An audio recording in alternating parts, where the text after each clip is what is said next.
Halo, assalamualaikum teman-teman semuanya. Balik lagi dengan aku Dwi melalui suara lewat udara. Nah, kali ini aku lagi ketemu sama temen aku nih yang udah lama banget rasanya gak ketemu semenjak pandemi COVID-19 ini. Nah, sekarang aku mau ngobrol-ngobrol santai aja sih sama beliau. Ngobrol ringan sama Mbak Dwi, teman aku. Jadi nama kita sama ya, sama-sama Dwi. Halo Mbak Dwi, apa kabar nih Mbak? Halo Isma, baik alhamdulillah. Alhamdulillah ya Mbak. Mbak, udah lama nih kita nggak ketemu ya. Semenjak corona, bahkan sebulan sebelum corona masuk ke sini ya. Bulan Maret, April, Mei, Juni, ya sampai sekarang Juli ya Mbak, udah lama banget. Apa nih kesibukannya sekarang Mbak? Kesibukan ya masih sama sih seperti sebelumnya ya, cuman pasti ada perbedaan gitu ya. Karena kan dengan adanya pandemi ini kita untuk aktivitas sangat terbatas, dan kemarin juga sempat WFH kan, kerja dari rumah. Terus sekarang sudah mulai menjalankan new normal, jadi harus datang ke kantor gitu. Tapi ya ada perbedaan sih, pastinya kita jadi nggak sembarangan untuk kontak dengan orang, terus juga nggak sembarangan untuk berkunjung di tempat-tempat yang biasanya dulu kita sering banget kunjungin kan, misalkan kayak di tempat kopi misalkan, ngobrol-ngobrol ya. Oh iya, udah WFH sama sekarang udah new normal lagi ya Mbak. Mbak, gini Mbak, sekarang kita pengen bahas sih tentang obrolan ringan-ringan berat sih Mbak ya, tentang pembicaraan yang sedikit sensitif tentang pernikahan gitu Mbak. Oh, berat-berat enggak sih ya Mbak ya? Gimana sih berat-berat enggak? Makin berat badan saya. Oke. Jadi pengen ngobrol aja gimana pandangan Mbak, mungkin dari Mbak pribadi atau secara umum tentang pernikahan. Jadi tentang mungkin usia pernikahan yang ideal gitu. Kan sekarang kan banyak ya, apalagi usia kayak kita ya 25 tahun, 26 kayak gitu. Jadi masih quarter life crisis, kadang semua teman-teman udah pada nikah kok belum. Banyak nggak sih Mbak, sering ada pertanyaan kayak gitu. Nah, menurut Mbak nih, entah dari opini Mbak pribadi atau mungkin referensi lain, emangnya haruskah kita itu menikah dipatok karena umur gitu? Jadi maksimal kamu umur 25 harus udah nikah, atau enggak mentok 28 gitu. Kan sering kan dapat statement kayak gitu. Menurut Mbak gimana tuh? Oke. Tadi dipatok karena umur ya. Iya, kan patok karena ular. Iya. Enggak ya, oke. Sebenarnya ini agak berat sih yang membahas masalah pernikahan. Ini kan yang bahasan yang menurut aku agak sedikit sensitif gitu ya, karena sangat pribadi banget gitu. Tapi oke lah, mungkin kita di sini akan melihat dari sisi perspektif sisi aku gitu ya, atau mungkin nanti ada memiliki kesamaan dengan diri sendiri atau mungkin dengan teman-teman yang lain. Jadi kalau masalah sebaiknya atau bagusnya itu kita nikah tuh di usia berapa gitu ya. Ya kalau aku sih melihatnya ya semampu dia di usia berapa, semampu dia usia berapa. Emang ini sedikit berbeda. Ada yang bilang ya pada saat usia dewasa. Nah, cuman kan dewasanya di usia berapa ini yang kita nggak tahu gitu. Ada yang di usia 25 tahun dia sudah merasa mampu, ada yang udah di usia 23 tahun dia mampu, ada yang di usia 30 tahun dia baru mampu gitu ya. Jadi sangat bervariasi gitu loh. Tapi kalau buat aku pribadi ya dikembalikan kepada pribadi masing-masing. Menurut dia akan mengukur diri dia sendiri kapan saya akan menikah gitu. Tentunya kan menikah itu kan tidak hanya melihat dari segi usia saja ya, termasuk kesiapan diri, kemudian juga termasuk apakah sudah ada calonnya ya. Kita udah ngomongin siap tapi ternyata tes calonnya sendiri pun belum ada ya kan, ya lucu aja gitu kan gitu. Oke Mbak, jadi intinya kita tuh menikah ya semampu kita lah ya, kapan adanya. Atau juga menikah intinya bukan karena berpatok dari umur. Yang aku highlight nih kata-kata Mbak tadi, ada calonnya apa enggak gitu. Jadi lebih ke hal itu tuh. Nah, kadang gini nggak sih Mbak, mungkin kita belum menikah karena belum ada calonnya. Cuman terkadang itu jadi statement orang untuk mengatakan ya iyalah belum ada calonnya karena kamu punya standar yang terlalu tinggi gitu. Kamu punya kriteria yang terlalu tinggi gitu. Makanya kamu nggak dapet gitu. Gimana tuh menurut Mbak? Oke, jadi poinnya adalah gimana kita mau dapat kalau kita itu punya standar yang terlalu tinggi gitu ya. Ya sebenarnya masalah kita dapat atau nggak dapat itu kita nggak bisa bilang karena standar kita yang terlalu tinggi ya. Kadang pun kita yang mungkin tidak berstandar pun maksudnya gini, kita menganggap bahwa ya sebenarnya nggak muluk-muluk kok, aku cuman butuh dia laki-laki ya kan, kemudian dia baik, ya pokoknya pada umumnya lah gitu ya, baik, terus sopan, santun, rajin menabung gitu kan, kemudian dia punya pekerjaan, itu kan umum gitu ya. Tapi ya pada kenyataannya mungkin belum juga gitu, karena memang ini berkaitan dengan waktu kapan memang dia akan dipertemukan dengan pasangannya itu gitu loh. Artinya kita nggak bisa mengatakan bahwa dia belum datang pas calonnya, atau dia belum mendapatkan pasangan atau calon pasangannya itu karena dia memiliki standar terlalu tinggi. Tapi memang ada sisi lain juga yang menyatakan ini ada benarnya, karena memang beberapa ada yang kurang realistis gitu ya. Contoh misalkan, wah aku pengen yang itu wajahnya seperti artis A, artis B ya. Ini kembali lagi ya rezeki-rezekian dia ya, kalau memang dia mendapatkan yang seperti yang dia inginkan ya alhamdulillah gitu ya. Tapi kalau memang ternyata sulit ya berarti dia harus sedikit mungkin memodifikasi kriterianya dia tadi gitu loh. Ya pada prinsipnya sih kita di sini bukan menurunkan standar dalam artian misalkan tadinya dia pengen laki yang baik atau perempuan yang baik, terus karena susah jadi udahlah nggak apa-apa yang jahat juga ya, kan nggak mungkin seperti itu kan. Tentunya nanti ada yang perlu dimodifikasi. Aku bilang nggak menurunkan standar tapi memodifikasi pilihan atau kriteria tadi gitu. Jadi kesannya tidak seperti menurunkan standarnya dia gitu kan. Kita perlu juga punya kriteria gitu sih. Gitu ya Mbak, intinya ya kita setiap orang tuh punya waktunya masing-masing. Betul. Kita punya jodohnya masing-masing. Dan satu lagi, kita juga setiap orang punya seleranya masing-masing. Kayak misalkan menurut aku nih Mbak, oh itu kayaknya cakep nih, menurut Mbak belum tentu. Atau menurut aku mungkin ini cocok nih, sifatnya sama aku, menurut Mbak belum tentu. Gitu juga sebaliknya, atau orang lain gitu ya Mbak ya. Nah terus ada lagi nih Mbak, anggapan bahwa perempuan yang belum nikah usia-usia kayak gitu tuh masih terlalu sibuk dengan pekerjaannya, terlalu sibuk mengejar mimpi-mimpinya, terlalu sibuk mengejar karirnya. Menurut Mbak gimana sih anggapan itu? Apakah iya semua perempuan itu memang selalu seperti itu, belum menikah di usia seperti kita sekarang, atau gimana tuh Mbak? Oke, jadi pertanyaannya, setuju nggak dengan anggapan kalau orang belum menikah itu karena dia terlalu sibuk dengan pekerjaan dan mimpi-mimpi dia gitu ya? Gimana ya jawabnya ya? Agak bingung sih, karena aku nggak bisa tahu nih orang yang karena dia tidak menikah, dia belum menikah itu memang karena fokus dengan pekerjaan, atau dia sedang mencari atau menunggu sambil dia fokus dengan pekerjaannya. Karena kita bilang masa iya sih kerja nggak fokus gitu loh, ya kan? Karena dia sudah memilih jalan untuk misalkan dia sekolah atau dia bekerja, ya otomatis dia harus fokus dengan pekerjaannya. Ngapain dia kalau kerja dia nggak fokus kan gitu. Tapi apa iya orang yang dia berniat untuk menikah, memang betul-betul mengharapkan akan segera menikah, kemudian dia bekerja, dia hanya menginginkan pekerjaan saja kan nggak mungkin gitu loh. Mungkin itu asumsi orang ketika melihat dia dari karirnya oke, bagus gitu ya.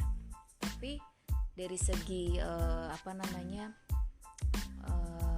perjalanan hidup di asmaranya mungkin dia kurang bagus gitu pandangannya. Akhirnya kan orang menganggap oh dia mah terlalu sibuk, oh dia terlalu ngejar karir gitu. Kita nggak boleh menjudge seperti itu gitu. Jadi aku bisa bilang aku nggak setuju dengan statement itu.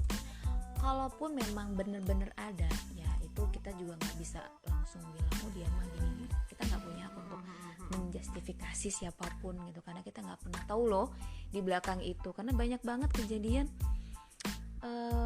ya sedikit ini ya, beberapa yang pernah aku dengar gitu, dia pernah dia pernah menjalani hubungannya serius, tapi kemudian dia dikecewakan atau dia katakanlah kecewa karena tidak berujung bahagia, katakanlah gagal gitu ya. Terus mungkin dia jadi lebih berhati-hati, lebih kayak bahkan mungkin ada rasa insecure gitu ya, maksudnya oh ada yang salah dengan aku, ada yang kurang dengan aku, misalnya seperti itu. Terus akhirnya dia mungkin ya udahlah aku sekarang fokus dulu ke kerjaan, karena memang selama ini sejauh ini hanya itu yang bisa aku lakukan misal gitu. Dan intinya sih kita nggak bisa tuh langsung menyimpulkan dia lagi sibuk atau dia mengejar karir. Kalaupun memang benar ya mungkin dia akan menyatakan, biasanya ada yang seperti itu. Nggak, sekarang aku mau fokus kerja dulu, aku nggak mikirin tuh kayak gitu. Ada yang kayak gitu. Tapi please jangan judge orang yang nggak ngomong kayak gitu loh. Gitu. Ya intinya memang ada beberapa orang yang belum mau menikah karena berpikir karirnya lebih penting, tapi nggak semua kan ya Mbak. Ya mungkin memang pengen juga menikah, tapi karena memang belum ketemu jodohnya. Karena kan sejatinya kita punya rezekinya masing-masing ya Mbak ya. Ada yang rezekinya di jodohnya datang lebih dulu, ada yang rezekinya karirnya yang lebih baik lebih dulu, atau pendidikannya mungkin melanjutkan pendidikan yang lebih tinggi lagi kemana, lancar. Bukan berarti orang yang nggak bilang mau ngejar karir, yang nggak mau nikah itu karena ngejar karir aja, nggak semua, tapi mungkin memang ada gitu ya Mbak ya. Nah terus Mbak, ini nyambung juga nih sama yang ngejar karir, karena kan katanya teman-teman yang bilang mau fokus kejar karir aja nanti baru nikah. Pokoknya kalau nikah itu aku harus mapan dulu, kalau misalkan belum mapan aku belum mau nikah, atau aku mau puas-puasin dulu masa bujangku, masa gadis aku gitu, sampai mapan, nanti udah puas baru aku nikah. Gimana tuh menurut Mbak? Ini banget ya, pribadi banget. Artinya bisa jadi ini pendapat aku yang pendapat ini beda dengan pendapat orang lain gitu. Kalau aku pribadi melihat statement yang menyatakan bahwa seseorang akan menikah ketika dia sudah mapan, atau dia akan menikah ketika sudah punya rumah dan lain sebagainya. Aku sih untuk aku pribadi aku nggak setuju gitu ya. Kalau aku akan mengenyampingkan alasan itu. Artinya misalkan nih, aku belum punya rumah, atau aku belum punya sesuatu yang katakanlah itu tuh harta simpananku gitu ya. Sedangkan jodohku udah dateng, ya udah aku akan melanjutkan itu gitu loh. Karena memang ternyata ya tadi bilang Isma, rezekiku, jodohku itu datang duluan ketimbang rezeki yang lain gitu. Dan aku sih yakin aja kalau rezeki itu sudah pasti sudah ditentukan lah untuk kita gitu loh. Dan bahkan takarannya pun sudah ada gitu. Makanya aku nggak perlu khawatir, dan aku sangat menyayangkan sih kalau misalkan ada beberapa orang yang beranggapan ini aku pribadi ya, menyayangkan kalau misalkan ya harus yang sudah mapan gini-gini segala macam gitu. Karena kebanyakan yang mengalami itu ya, yang sudah dia malah kehabisan waktu. Ya apalagi perempuan, ya kan. Mungkin kita berbeda dengan budaya negara lain, ya kan, yang tidak mempermasalahkan masalah status pernikahan gitu. Tapi kita berada di negara yang tingkat kepeduliannya tinggi kepedulian dalam hal urusan orang lain, bahkan sampai urusan pribadi pun diurusin sama orang. Tapi itu mungkin rese itu sih lebih ke rese sih. Tapi ya oke lah, itu mungkin kita ambil sisi positifnya adalah mereka peduli sama kita gitu. Jadi apa namanya, kalau aku pribadi sih nggak masalah ya kita menikah dalam kondisi memang belum mempunyai katakanlah mungkin harta atau mungkin kekayaan atau mungkin rumah gitu, atau katakanlah dia punya pekerjaan yang misalkan harus manajer gitu atau harus direktur, tuh enggak gitu. Kalau aku pribadi, dia sudah bekerja, dia sudah memiliki pegangan, ya udah yuk kita melangkah bersama gitu. Masalah ini bukan lagi promote ya. Jadi kira saya lagi promote lagi promosi gitu, enggak. Ini dari sisi pandangan aku mungkin bisa sedikit memberi warna dari anggapan-anggapan atau pemikiran-pemikiran dari teman-teman sekalian gitu. Jadi nggak masalah sih ya, selama dia memang udah punya pekerjaan, aku rasa nggak masalah. Oke. Aku setuju banget nih. Berarti kan artinya kalaupun belum mapan juga nggak masalah ya untuk menikah, karena kita nggak tahu rezeki mana yang lebih dulu nyampe di kita gitu kan Mbak. Apakah jodoh dulu atau nikah dulu? Ini ada satu lagi permasalahannya adalah orang tua. Orang tua. Poinnya Itu ini udah jadi kemana-mana kan, tapi berkaitan banget karena gini, kita sering punya kriteria, punya rencana, aku mau menikah begini dan begitu gitu. Tapi ketika kita bicara dengan orang tua, ternyata kita berbeda atau silang pendapat gitu ya. Nah ini yang kadang sering terjadi. Jadi konflik itu tidak hanya timbul antara kita dengan calon pasangan, tapi malah justru yang paling banyak timbul adalah dengan orang tua sendiri gitu loh. Makanya ya kembali lagi sih ya, ini adalah suatu tantangan dan juga memang mau nggak mau harus dihadapin, dan aku yakin ini nggak mudah gitu loh. Sebaiknya sih kita sebagai anak tetap kita harus menghormati orang tua ya, apapun yang mereka sampaikan. Ya intinya sih kalau mereka tuh kan pengennya kita bahagia, kita mendapatkan yang terbaik, kan inginnya mereka seperti itu. Cuman kadang bukan sedikit ya, bertolak belakangnya tuh banget gitu loh. Jadi kita tuh itu yang kadang membuat kita tuh jadi merasa mungkin down atau mungkin merasa kecewa gitu. Tapi ya sambil berjuang, berdoa, kalau memang itu untuk kita pasti akan dimudahkan kok gitu. Ya bener Mbak. Kadang juga kesandung di sini Mbak. Mungkin kita pengen nikah misalkan sama calon kita yang udah sama-sama siap, tapi mungkin tabungannya belum cukup. Karena apa?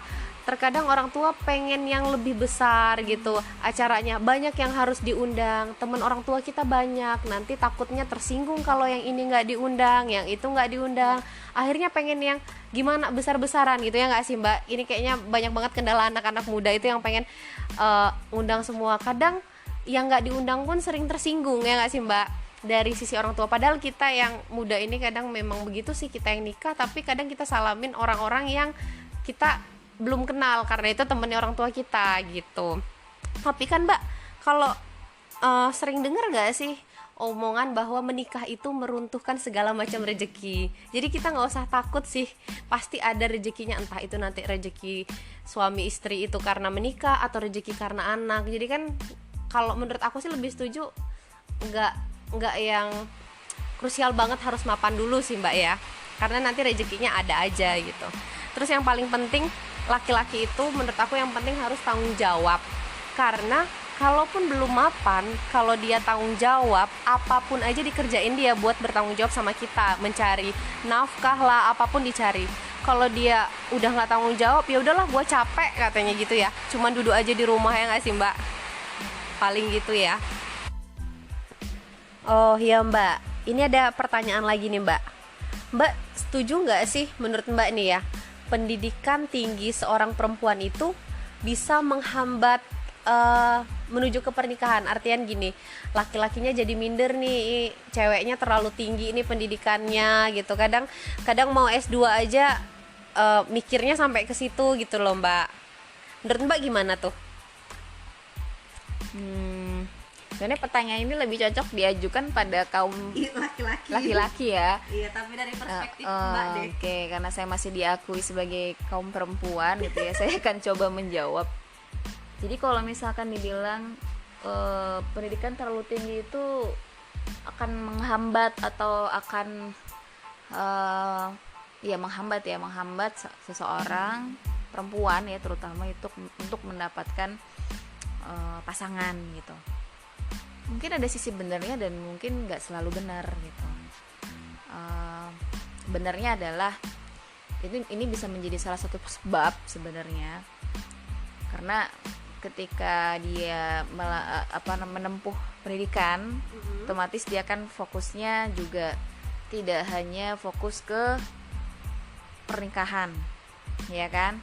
Kebanyakan dia akan lebih fokus ke pendidikan dulu, biasanya gitu. Tapi bukan berarti dia menutup diri untuk menikah. Nah, ini yang mungkin beberapa orang menganggap dia mah udah mikirin sekolah gitu misalkan. Ya kita juga berpikir gitu, tapi kan kita punya target jangka pendek dan jangka panjang gitu loh. Artinya ketika dia sudah selesai ya apalagi yang harus dilanjutkan, ya menikah, ya dia akan menikah gitu loh. Nah, cuman masalahnya kadang-kadang laki-laki itu, aku sih nggak tahu pasti ya, mereka tuh memandang seorang perempuan yang memiliki pendidikan tinggi itu seperti apa, aku nggak ngerti. Aku pernah mendengar juga kalau ada yang bilang katanya kalau perempuan terlalu tinggi pendidikannya atau lebih tinggi pendidikan dibanding yang laki-laki, maka perempuan itu akan cenderung melawan, membangkang gitu. Padahal aku bilang itu nggak bener. Ya.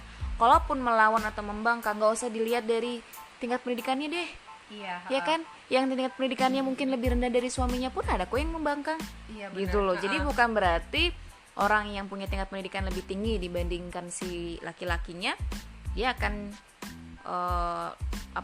serta-merta dia akan melakukan tindakan-tindakan penolakan atau mungkin melawan gitu loh, atau mungkin merendahkan, bahkan ada yang bilang gitu. Nanti dia merasa lebih tinggi gitu. Aku bilang itu anggapan yang aku bilang ya terlalu naif gitu loh. Maksudnya kok mikirnya gitu. Harusnya kalau dia mau berpikir itu malah bisa menjadi modal dia.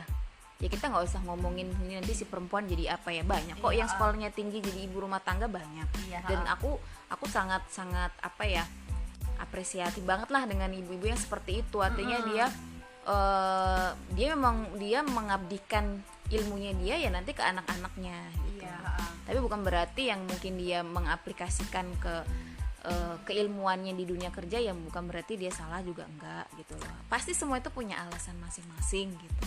Dan aku nggak setuju kalau misalkan ada yang bilang perempuan yang pendidikannya lebih tinggi dia akan cenderung merendahkan suaminya atau pasangannya, atau mungkin cenderung melawan gitu, melawan atau membangkang pada suaminya. Atau mungkin lebih dominan juga gitu ya sebagai perempuan takutnya. Iya, benar-benar. Padahal ya walaupun dia nggak sekolah tinggi pun mungkin ada yang seperti itu. Jadi bukan patokan gitu ya Mbak ya.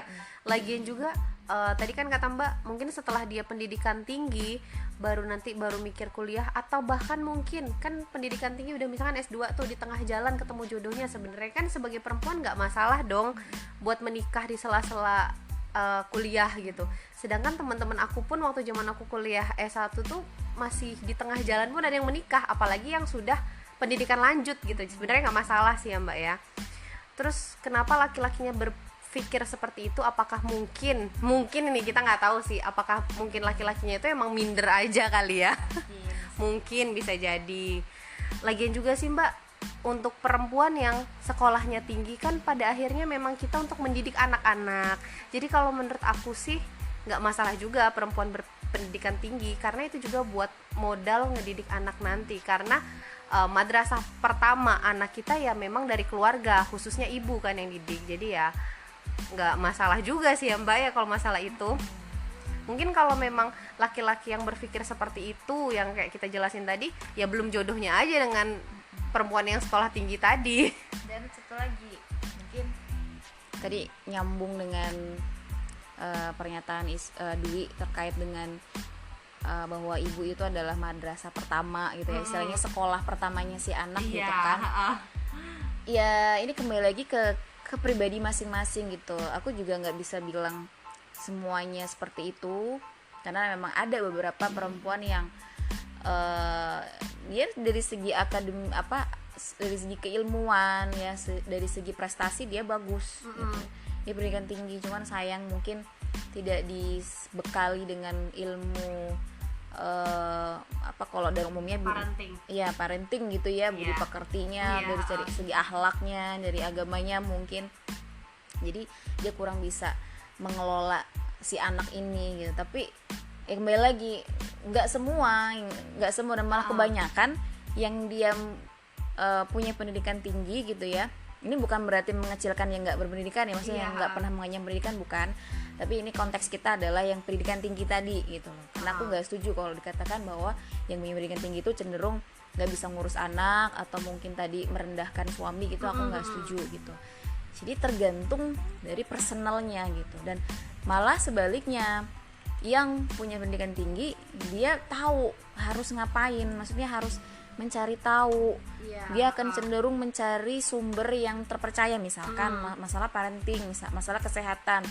Jadi dia nggak akan semudah itu loh menelan informasi yang mungkin itu berbau hoax misalkan, atau itu benar-benar hoax misalkan.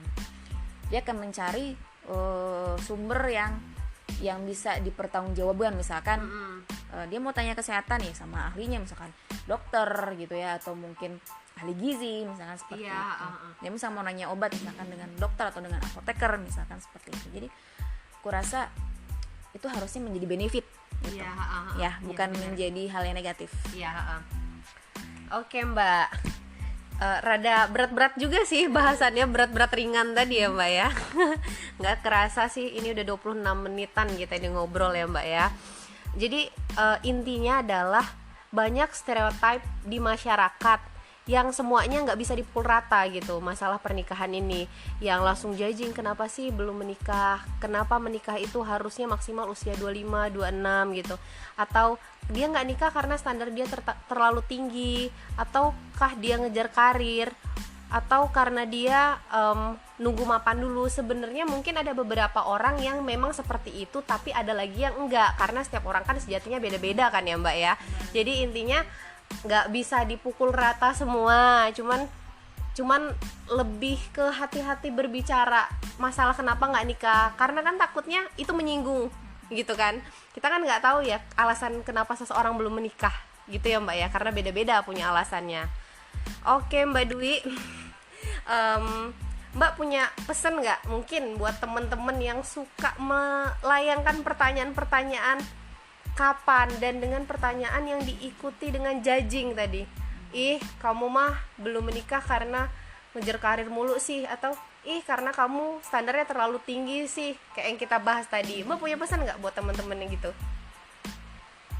Oke, ini tadi sebenarnya berkaitan dengan tadi ya, anggapan-anggapan itu. Cuman kalau khusus untuk yang ini memang ini agak sedikit mengganggu gitu ya untuk sebagian orang, termasuk aku pribadi sih gitu ya. Aku agak terganggu. Sebenarnya terganggunya bukan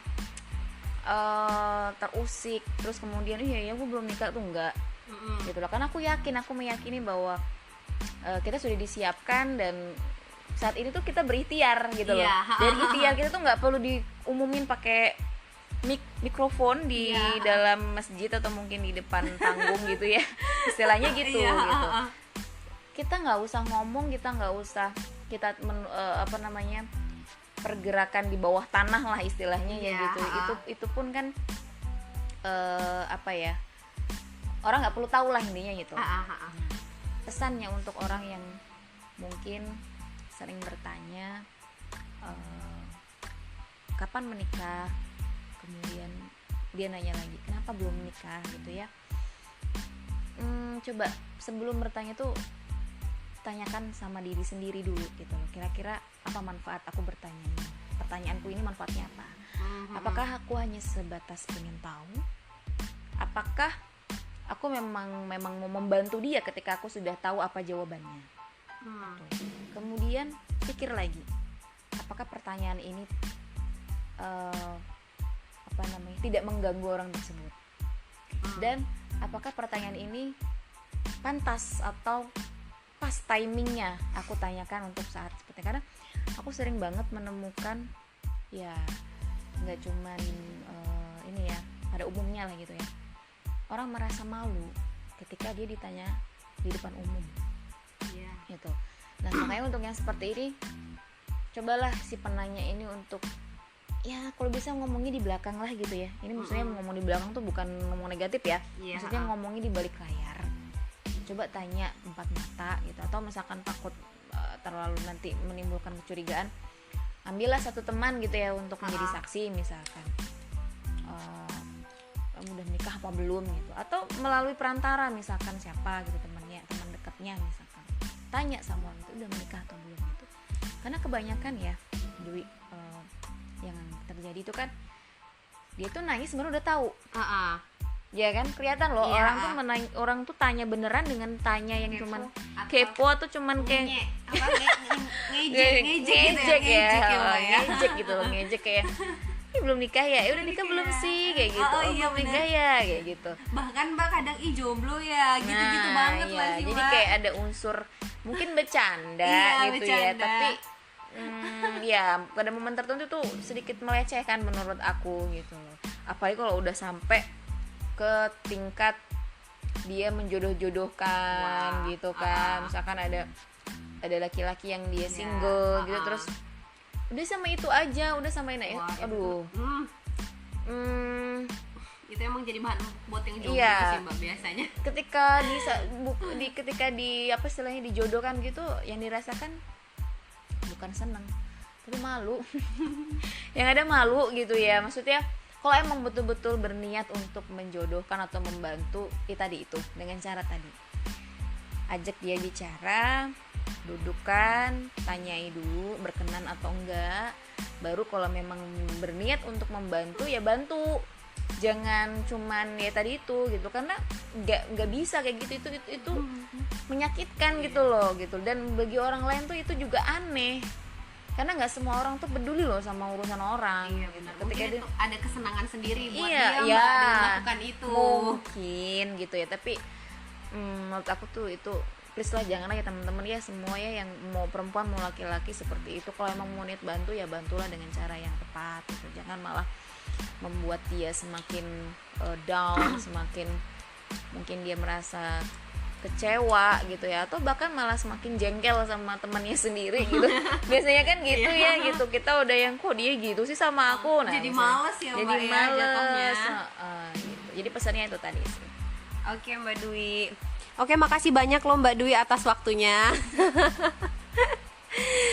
Semoga ini bisa, teman-teman juga bisa tercerahkan ya dengan obrolan ringan kita, ringan tapi berat sih ya Mbak ya. Mungkin kalau tercerahkan sih enggak sih, jadi lebih banyak ini aku tuh curhat sebenarnya. Menyampaikan isi hati gitu ya, unek-unek ke teman-teman yang mungkin masih melakukan yang tadi itu yaitu, atau mungkin teman-teman yang sudah terlampau jauh melangkah gitu ya, mungkin sudah berkeluarga, sudah punya anak pun ya nggak boleh melakukan itu gitu. Justru ya biasanya yang udah berkeluarga dan punya anak yang melakukan itu, yang nanya, aku loh udah ngerasain, udah punya suami, udah punya anak, rasanya itu ya, kita udah punya tanggung jawab. Rata-rata mereka, emang kamu nggak pengen kok kayak aku? Biasanya justru yang sudah berkeluarga yang bilang, ya mungkin maksudnya memotivasi kali ya. Kamu nggak pengen kok kayak aku, kayak gitu kan. Emang apa sih yang kamu kejar, apa sih tujuan hidupmu gitu biasanya. Bener. Terus satu lagi sih, ini agak-agak sensitif sebenarnya, tapi bukan bukan maksud hati untuk membuat gimana. Jadi ngomongin masalah jodoh, sebetulnya kan jelas ya kalau orang pacaran misalkan atau mungkin menjalin relationship gitu ya, untuk melangkah ke jenjang lebih serius itu belum tentu jodoh. Iya benar. Setuju ya kalau itu ya. Biasanya tuh menjagain jodoh orang itu juga banyak kejadian sih Mbak. Terus kalau sudah menikah, apakah itu dikatakan jodoh? Nah itu berat sih nanti bahasannya. Kalau aku bisa bilang belum tentu. Belum tentu. Iya kan. Satu-satunya yang menunjukkan jodoh atau tidaknya adalah kematian. Kalau dia terpisahkan karena kematian, berarti memang itulah jodohnya dia. Artinya gini loh, kita jangan terlalu katakanlah jumawa gitu ya. Maksudnya ketika dia sudah menikah, terus oh iya kok dia emang jodohku. Kita nggak pernah tahu loh apa yang terjadi ya. Harapannya ini nggak akan terjadi ya hal yang negatif. Artinya ya hati-hatilah dalam berkomentar, hati-hatilah dalam berbicara gitu. Karena yang menjadi patokan kita itu adalah bukan ketika kita sudah menjalani dengan dia kemudian kita menikah gitu, tapi sampai kita mampu bertahan dengan orang tersebut. Itulah yang benar jodoh kita gitu. Oke Mbak, terima kasih banyak. Intinya semoga kita semua tetap bahagia apapun itu. Kita semua punya waktunya masing-masing, punya rezekinya masing-masing, dan punya jodohnya masing-masing ya Mbak ya. Ini ya tetap bahagia aja, nggak usah terlalu judging, dan peduli boleh dengan hidup orang, tapi pedulinya juga dalam takaran seperti apa gitu lah Mbak ya intinya. Kayak gitu aja mungkin teman-teman untuk podcast kali ini. Mungkin nanti next time ya Mbak kita bisa ngobrol-ngobrol lagi hal-hal ringan juga, atau bahkan yang sedikit lebih berat atau apa gitu ya Mbak ya. Mungkin next time kita atur waktu lagi Mbak ya. Makasih banyak Mbak atas waktunya. Oke teman-teman, sampai jumpa di podcast selanjutnya. Wassalamualaikum warahmatullahi wabarakatuh.